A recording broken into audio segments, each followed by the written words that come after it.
In this interview, I meet up with Sue Decaro, who is a conscious parent, parent coach, an educator, and conscious living ambassador.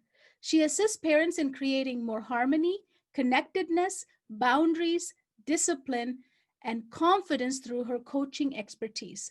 Sue's support enables parents to discover what it is they want and guides them in how to get there. Let's welcome Sue.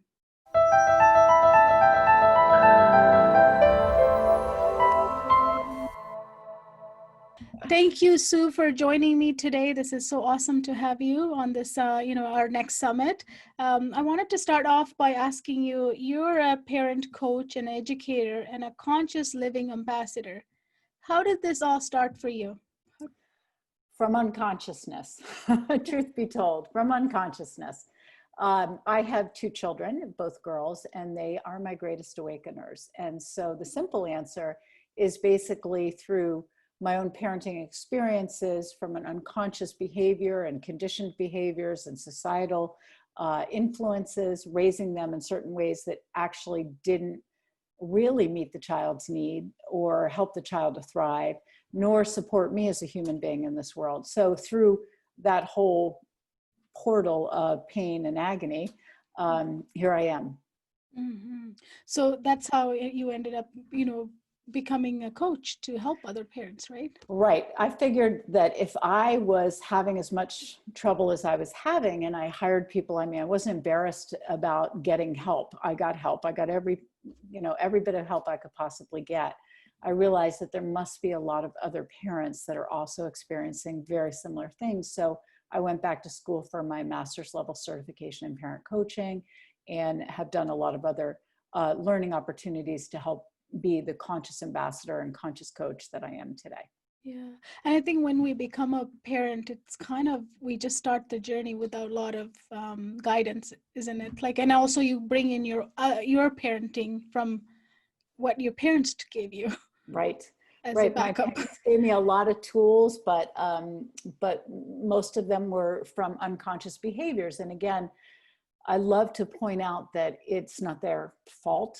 Oh, yes. It's just the way things were, because I think a lot of parents who think about conditioning and how they grew up, we want to blame. And it's really not about blame.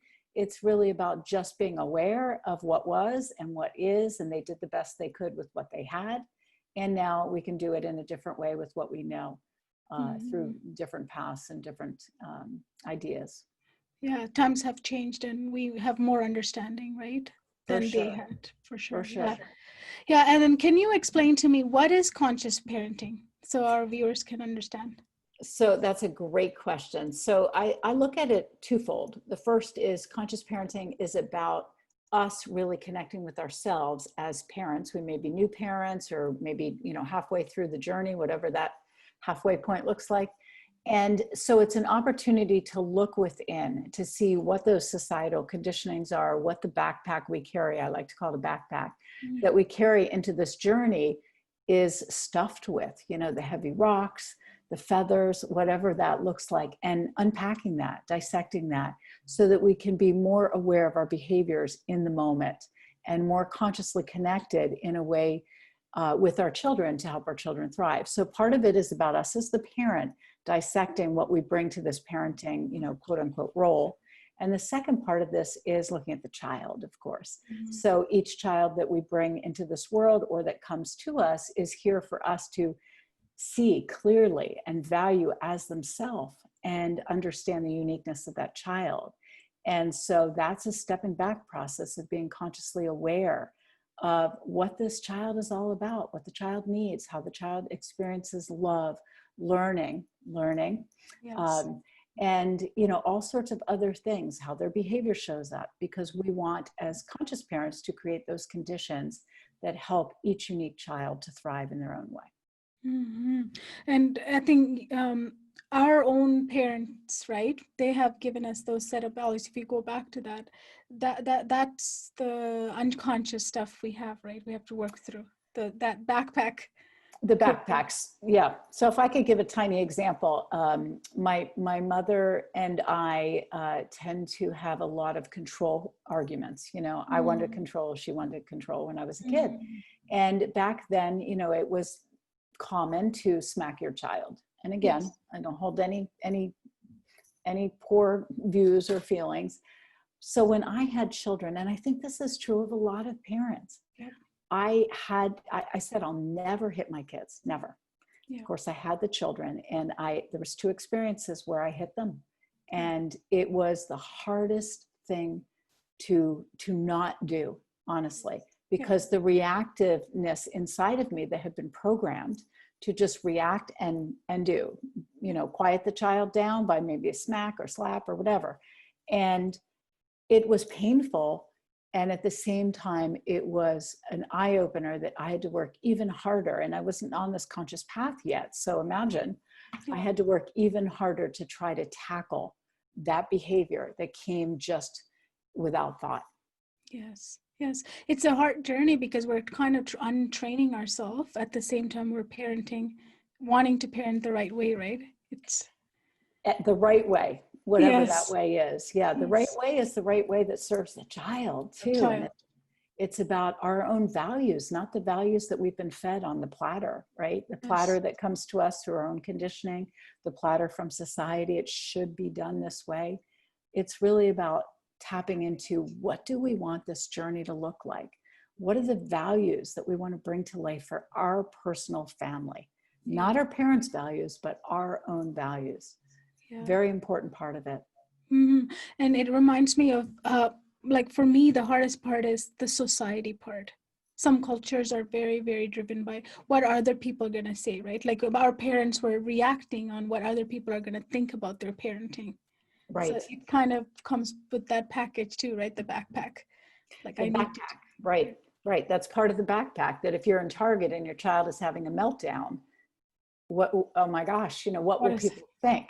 thing? And when reality kicks in, we realize they think just what we would think. Oh, that mom is having such a difficult time because the child is having a difficult time.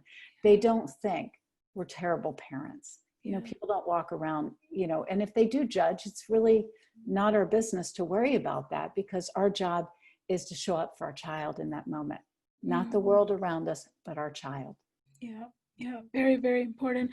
With the 2020, we've been going through a lot of a lot of emotions, and families have been different, right? Our structure has changed. So, what have you noticed with the work you do with the families? Like, what are some of the things that are coming up? Well, I think it's much more difficult for families to stay clear about their values now, and to Mhm. really tap into, what does that look like, and how can I create an environment for my child to thrive in school, and an environment for me to thrive in work, and boundaries and such, on the home life, because it's all one big life, right? It's all one. Yes, one. So I've worked with a lot of families in reference to that, to help them to really tap into, how can we create space for each of these things separately and together, and Mm. also to bring awakening to the uncertainty that exists now, but really understand that uncertainty has always been here. It just feels different now, but we've never known what tomorrow will look like, or next week, or next year. And we still don't. We're just in really different times worldwide, that it feels much heavier, for Yeah. sure, with Yeah, a I lot think more we're stress. all in it together, makes it more heavier than it's not my isolated Right, incident, right? Yes, exactly. yes. So parents are, as you said, during this COVID and the lockdown, had to do different duties, like their roles have been all brought into home, right? And one of the things that I want to touch on is, because of the learning, is the summit is all about learning and how to parent at the same time. What is your recommendations for parents, having to do this role and become an educator at the same time within the family moving forward? That's a great question, and many are asking me that now, because looking at So, the end of the year, it's going to be a tough thing with education too. So I think one of the things that I suggest is separating home and school time, and blocking out time that is school time. The structure needs to be in place for kids and for adults. We all need some structure. yeah. And so really structuring that home time, and trying to remove the anxiety that we all carry about how much our children are going to learn. What are they missing? What aren't they learning? I work with a lot of families right now that worry about their kids not keeping up in academics. Yep. But what child is keeping up in the way in which a teacher might teach in a classroom? In my opinion, and you would know better, I believe, but in my opinion, it's going to be hard for every child to keep up at the exact point that the teacher might expect if they were all in a classroom together. Yes. So, bringing compassion to wherever we are in the learning process and understanding that each child is going to be at a different place when they return to, the classroom environment, whenever that is. And we're going to have to meet the child where they are, emotionally, academically, anxiety oriented. I mean, mental health. We have to meet these kids where they are. So as parents, I think it's important to let go of that need for your child to be caught up in the right space, at the right place, because there is no right space now. There's just doing the very best you possibly can to create an academic arena for your child to learn and grow as best as you can. Yeah, everyone's trying hard, right? Even if you're going to go in the blended way of learning, like, you get the work from the teacher and doing it at home, if that's what we're going to have in the fall coming up, everyone's in the same boat. So, obviously everybody's going to fall behind the same way. Right? And in the past, as a teacher, I know that even within the classroom before, kids do fall behind. There are kids who are always falling behind too, right? So I think parents just, because it's in front of them, before it was maybe happening at school, now they have more awareness too, right? Because it's happening right in front of them and they're dealing with it. So it's it is some, for parents, it's scary, because education is something that we want to give the best to our children, right? And then here we are noticing that they're falling behind. How am I going to catch them up next year to their peers, right? So it is Absolutely. a big responsibility. So what would you advise? Like, as you said, you would keep it separate, like have schedule for your family, Mm-hmm. and also to get rid of this fear, though. Like, how can you help them with the fear of if they do miss, what happens? What do you say to that? We just talk about it. It's not the worst thing in the world. Right now, the most important thing is stay connected as families, move through this together as a family unit, create values around what this looks like for your family. Some families are what I call COVID conservative, right? We're conservative about the virus and how we move forward. Yeah. So, it's really developing those family values and working to empower your children to be part of the conversation, not just receiving the solution. So in moving forward with education too, I think it's important that we empower our children to talk about, when do you feel would be the best time to put your 4 hours in, depending on their age, or your 6 hours or whatever, or when would you like to do math and when would you like to do English? Let's look at creating a schedule together and then see how it works. But talking to our children and asking them these questions helps them to have input. And when they have input, they tend to have more buy-in. If we stand up and say, okay, kids, you're going to do your work from 10 to 4 every day, Monday through Friday, in this corner of the world, they really feel unempowered. They feel like they have no choices. You're dictating, and the buy-in is not as great. Yeah. And if they've created this with you, the buy-in is much better. Yeah. For sure. And what would you say the parents, one of the things I'm reading a lot now, again and again, is how stressed out the kids are. I mean, they have feelings, right? They know there's uncertainty. This world has changed for them. They're not going back to school in September, maybe, right? We don't know, Right. or August. So what can you say about, as a conscious parent, how can they help them? I think one of the main things is, we look at ourselves as adults and think, oh, this is so stressful, right? And most days we may feel the pain and agony of not being able to go here, go there, have to wear a mask, et cetera, or just stay at home and we can't socialize. And I think we need to step back again and say, what is this like for my children? And ask the children questions about how they are feeling. We don't have to fix it, solve it. We can't fix it or solve it. So, this is another place where we're just listening and hearing our children's viewpoints and being able to value how they're feeling and acknowledge the feelings that they have wholeheartedly. You know, perhaps they're upset they can't see their very best friend, and that's causing them a lot of pain and a lot of discomfort. We can acknowledge how difficult that is. I get it. You could say to your kids, I get it. I understand. That must be really hard. Is there anything that we can do differently that we're not already doing to create the space safely for you to have connection with, little Johnny or whoever, or as they get older, same thing. Acknowledging our children's emotions and feelings during this difficult time or any time is important. It's not just us, the adults in their life, that are anxious about it. Our kids are showing up with the same anxiety, and they may be feeding off of us in this anxiety. I have a client right now whose son is incredibly anxious.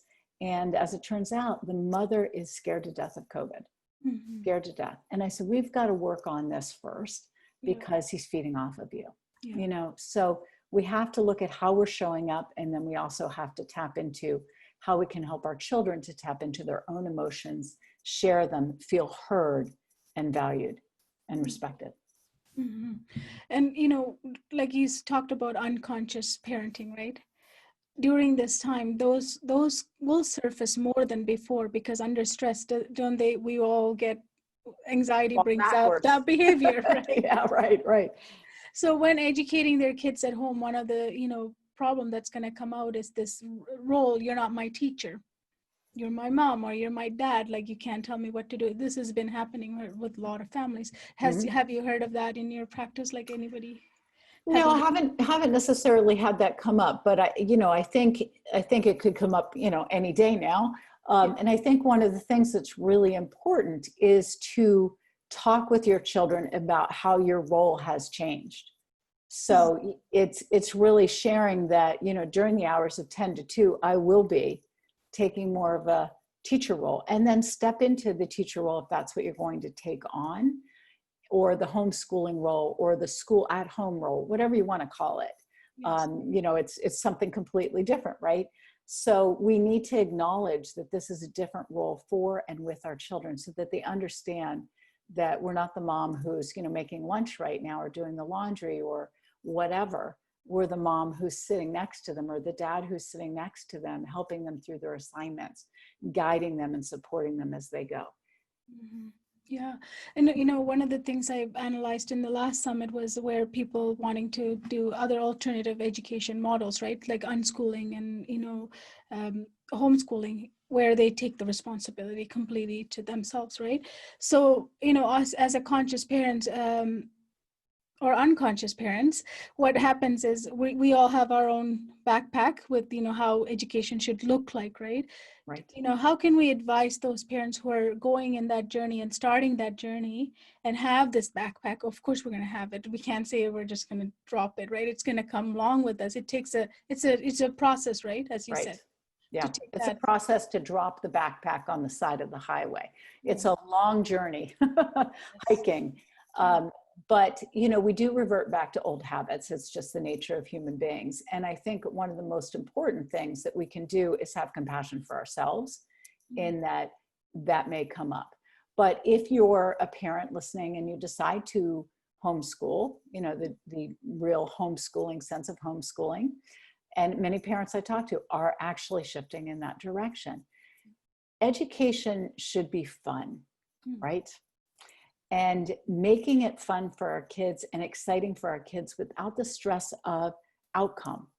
And I think that's one of the things that this slow down period, so to speak, has offered us, is the opportunity to work with our children from a learning capacity and create fun around learning and excitement and adventure, and whatever we can create that has an interest for them. Create the interest for them. They like something, that you can create around English or history or whatever other studies, and bring it in. It's going to be far more interesting to them. And look at the process of learning. The process of learning is different from the outcome. The outcome is the rote memory, regurgitate. We're focused on that. We just want our kids to get A's and B's, or just A's. And they're not really focused on the learning process. And I think we need to go back now to the learning process and how important that process is for our children. Because Yes. the outcome will come, right? The outcome will come. They will thrive if learning is fun and connected for them. Yeah, yeah. In math, I always say, like, if I work on everything else, the mark is just a byproduct I love it. Yeah. of the process, right? It's always the Yeah. byproduct. If you just focus on marks, you're actually creating a sense of they can't enjoy it because they're just chasing. It's like chasing after just money without Right. enjoying the process of working for that money, right? It's hard road if we choose that for our kids. It is. And I think we lose out on the internal motivation and it becomes an external motivation. You know, the mark may mean money, right? You get an A, maybe somebody gives you money. Yeah. You know, that wasn't my way, but a lot of people do utilize those tools. And I think if you want to develop the intrinsic motivation in the children, it's an opportunity to connect them with material in a way that speaks to them. So make learning fun is the bottom line. Yeah. And that takes energy from our parents. It takes a lot of energy. It's not easy. I mean, let me just say that it is not easy. No, it's a creativity in a world of uncertainty. The last spot you go is creativity. Like, okay, Right. now let me get all creative, right? Right. Right. It's Right. hard. And if you have 4 kids with 4 different learning styles, your creativity is going to run out pretty fast, right? And that's what I wanted to educate the parents on in the summit is that, there is going to happen those days you're going to be running out of, you're going to be empty. Right. How do you fulfill, like, what can you offer in that for parents? I'm glad you asked because we don't ever want to run on empty. And not that creativity is just sitting in the wings, waiting for us to tap into it. But it's very important as a parent or anybody, any human being, that we take care of ourselves first, that we fill our tank, that we fuel ourselves in a way that serves us. So, if you're a runner and that's something that really gives you energy, try to carve out the time and space for you to do that every day or as much as you can so that you're refilling your tank, refueling. We all need this. And not only are you doing yourself a huge or giving yourself a huge gift, but you're also showing and modeling to your children how important it is for us to take care of ourselves and do things that provide that energy and that self-care and that compassion and love that we need to have for ourselves first. Yeah, very, very important. And how did you manage, like, you said you were unconscious parenting first, right? And when you started your journey as a parent, how did you manage to keep yourself filled during those times? Because one of the things we always say is, okay, I have a plan. Like I sometimes promise myself, one of my non-negotiable is going for a walk at the beach, right? But then there are days I'll just give that up very quickly and then realize by 1 o'clock, I'm feeling crap because I didn't go for my walk. Right. But I needed to, at 1 o'clock hits, I realized, not at 6 a.m. when I should have done it, right? So how did you keep yourself not falling in that trap? Because parents fall in that trap very quickly because of the demand. Yeah, exactly. And again, when my kids were little, I was unconscious. So self-care was at the bottom of my list, not the top of my list. And it was, when they were in their teens, when I kind of learned to step into the world of consciousness and conscious awareness. And that's when I learned how important self-care was in my life and to put me first. And it's not selfish, it's selfless, because if I didn't put me first, then I'd never be on the list, or I'd be so far to the bottom of the list, I'd never get to myself. So I think one of the best ways that we can do this is by creating a schedule for ourselves and sticking with that schedule. Now, yes, like you said, there are days where we don't, do something that's part of our self-care practice. So there's a few things I advise. One is do not beat up on yourself. Do not should yourself. That word is a bad word. So kindness to yourself and compassion to yourself is key. Otherwise, we're just making it worse, right? We didn't take care of ourselves and now we feel guilty and the pain and agony that we're inflicting on ourselves because we didn't do this. So that's not going to help you in any way, shape, or form. But recognize that it's 1 o'clock. I'm going to use your example. It's 1 o'clock and you feel empty. Mm-hmm. And acknowledge why you feel empty. I did not run or walk at 6 a.m. and that's my time. Wow, I can see the difference that makes. So it comes from an awareness and you treat it like an awareness. You don't treat it like a detriment or, something that you didn't do right. There's not right or wrong. It's all about learning and growing. Yeah. So then you can look at your schedule and see how the rest of the day you might be able to fit something in, even if it's 5 or 10 minutes, that will provide you self-care for what you missed. And then again, learn to not repeat that cycle if you can. And there may be times when you do. And again, it's just awareness and compassion. I find that a shower, a mindful shower for me, if I don't get a chance to do anything else, can be very energy producing. And, you know, it's what, 5 minutes? So I take 5 minutes doing something I have to do anyway to stay clean. And so I bring a mindfulness practice to that by acknowledging, you know, the water on my body, the heat, you know, it's those five senses, kicking in those senses and being aware of where you are in that moment and what is happening, not thinking about what's for dinner or what the lesson plan is or where your kids are, who's doing what, but focusing on you in the shower and how beautiful a gift that time is for you. Yeah, very important. And what would you say, like, was it like, I know you said it was a period of time where you went from unconscious parenting to conscious parenting. Was there a moment when you said, okay, this is the time to drop all of this? Or was it a process of dropping little at a time? Like, did you take off the weight a little bit at a time? Or one day you just came out free? Like, how did that happen? Yeah, that's a great question. I would love to say that, boom, you know, I just dropped the backpack, but you know, life doesn't offer us that opportunity, in my opinion. It's ingrained in us to have this backpack. It's not something so simple as a jacket we can just toss, you know, toss aside. So for me, it was an awareness building practice and process of where did that come from? Where did that big reaction come from? Why did I yell? And, you know, kind of tap into where it came from. So children trigger us. They trigger us in many different ways, but they're not triggering us because they know our buttons, as many parents like to say. They're triggering us because we're wearing the buttons. Our triggers are out there for our children to push. Right. And so, you know, it's like those big red buttons from Staples, I like to say, you know, they have on all their commercials.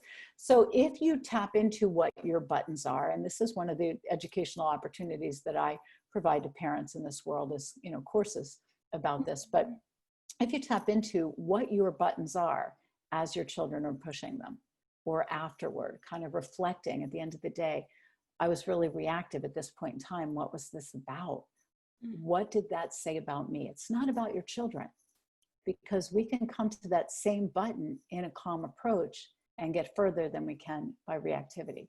So it's really the development of reflection, awareness, pausing, and conscious approaches to things as you move forward to tap into all the stuff that's in the backpack, which are the triggers, the conditioning, the reactivity, the things that we just aren't aware of if we don't stop and look. Yes. So I got out the microscope, I guess you could say, and tapped into what my conditioning was, what my societal, you know, learning had been, and what I was carrying in the backpack to start unpacking it. I still have unconscious moments, but they don't last as long. And sometimes I catch myself in it as I start to step into it. And I think because it's internalized for me with the practice I've done for so long, it's easier to acknowledge, wow, I'm down that rabbit hole, and own it, apologize for it, and immediately, you know, rectify it or repair whatever has transpired. Yeah, beautiful. Yeah, it's the awareness is number one to anything, right? Number one, as soon as you start to be more aware, then you can change.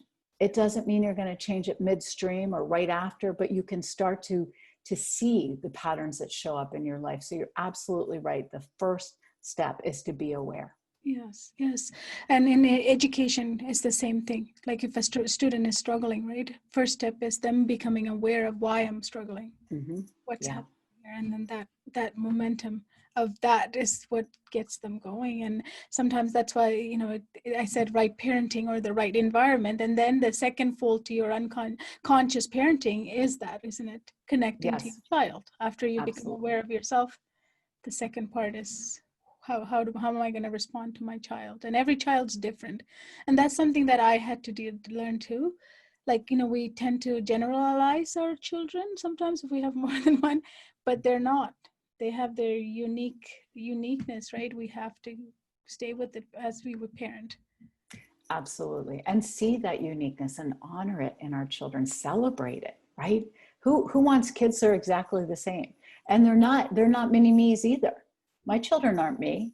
They may have traits that appear to be a little more like me, but they're their own people. And I think when we recognize that, we see the beautiful gifts and can acknowledge the beautiful gifts they bring to this world in such a powerful way and a powerful process. Yeah, yeah, very important. So I know that you're on a mission to bring more laughter, love, and enjoyment to families in their life, right? In their home life. Um, how is it? Why is this important to you? Like, how did you start on this mission? And why is it important? Yeah, I think circling back, I had a lot of pain and stress, when my kids were little, and I did not have the joy.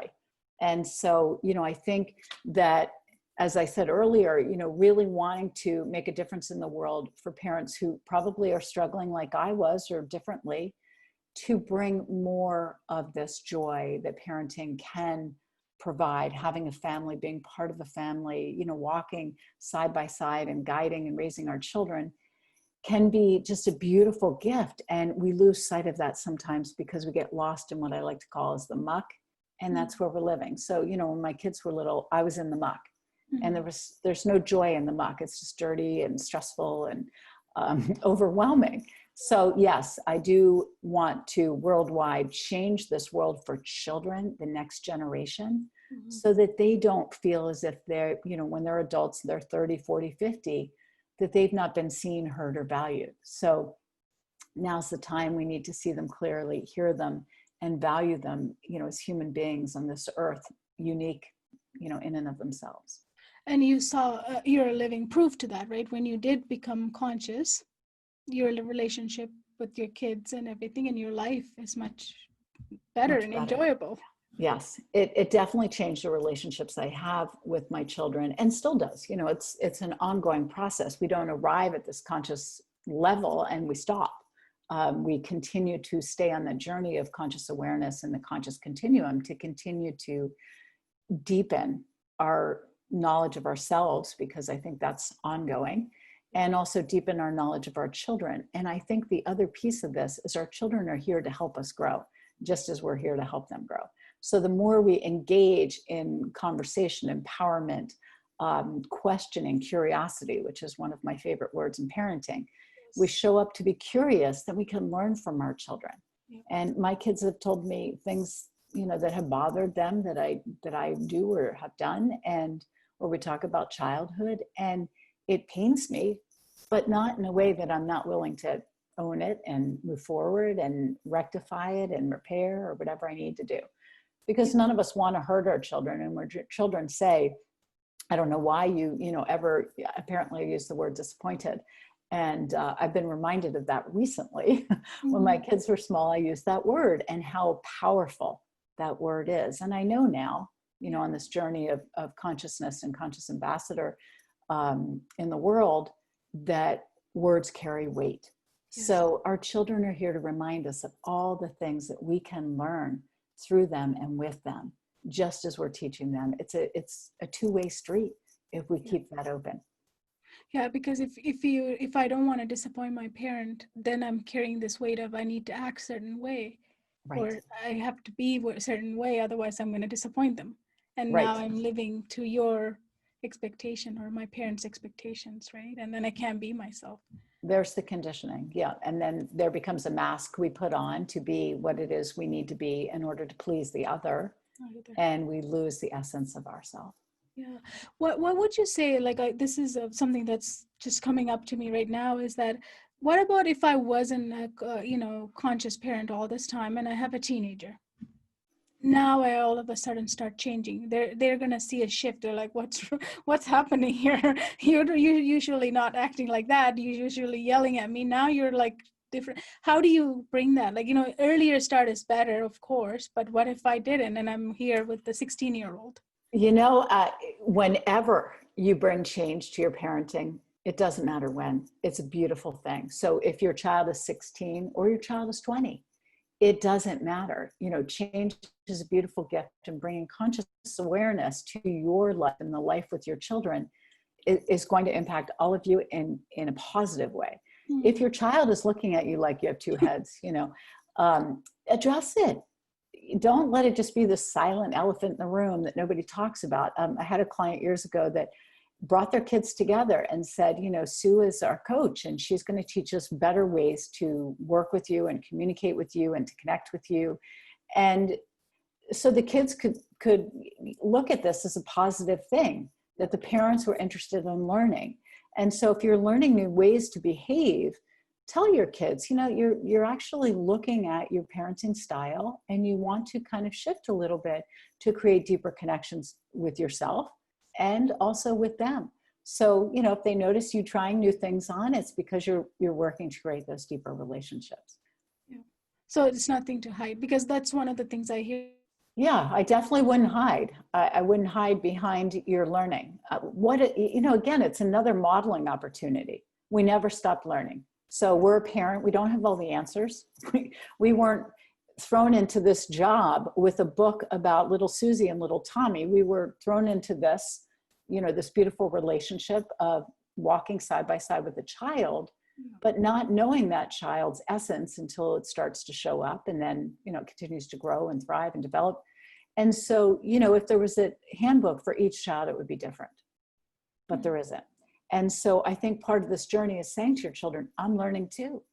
I'm growing too. We're growing together. Isn't it nice? You can teach me, I can teach you. And I also can read about other ways or hire someone to learn other ways to deepen my connection with myself, deepen my understanding of you, and be a better parent. I think when we say that to our children, it has a lot of power. I think the power of them seeing that we always want to do better and we know that we can. Yeah, it is beautiful, because they're going to see how important you're placing the relationship, right? The importance you're placing on this relationship, right. Even though it might have not worked for the past 2-3 years, because, as they turn teenagers, you might have had a lot of arguments, but now here you are trying to fix it. Right. That exactly. shows a big step. They will understand you more. I think you can turn it around. There's never Absolutely. It's not too late. Never too late. No, my kids were in their teens, so it's never too late to shift the dynamics, to change the relationship, to bring new skills and tools. Never too late, because we're human beings, imperfectly perfect, I like to say. And so the journey of learning should be a continuous journey, just like the continuum we're on for consciousness. It's constant awareness, constant learning, day-to-day reflection. And that's how we grow. When we stop growing in our learning, what else is there? I like to learn every day something new. I think it's a beautiful gift to be able to learn and grow every single day of our lives. Yes. As a parent coach and a conscious parent and an educator, what is your advice for parents, who may have, this has been coming up for me a lot with parents that I work with, teenagers, and, moving forward, they have a lot of stress, as, some of them are in grade 12 and they don't even know what the future holds, right? What my university, Yeah. there's lots happening, right? So what's your advice for parents and their teens? So, having just been through that myself with uncertainty and my daughter graduating from college this past May and being, ripped out of her college experience in March and missing all of that, I think acknowledging that there's a grieving period and that our kids are sad, disappointed, unhappy. They're missing out on this, that, or the other, and that's upsetting to them in their life. In the scheme of things, we might think, well, that's not really a big deal. We're still alive and we're healthy, but they may not see it that way. And they're children or young adults. So I think really, again, acknowledging their emotions as important to them and being there with them and for them. You can't fix it. We can't fix the fact that, for example, with my daughter, that she lost her graduation. Yeah. The whole senior year had turned upside down, and there was a lot of grieving. There was a lot of sadness, a lot of loss, a lot of days where she was, uncomfortable, moody, and reactive.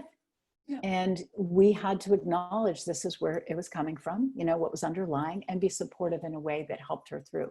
So, be compassionate with yourself, but also bring a lot of compassion and empathy and understanding to what it must be like for your children. And if you can remember being back in those times, the important things that you did with your friends, or how important your senior year was, or if you're looking at colleges, the college tour was important, and the moving into the dorm, and the orientation, whatever it is, the joining the soccer team, it doesn't matter what it is, it's important to them. And because it's important to them, it needs to be important to us to acknowledge and talk about, and continue to talk about until they've moved through it in a way that they're able to feel somewhat comfortable.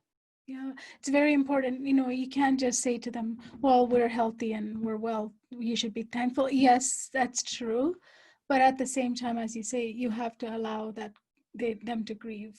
And it You is do. valid to grieve. All of those, concerns are valid, right? Because we look forward Absolutely. to this. That's our life, right? That's their life. That's what they look forward to.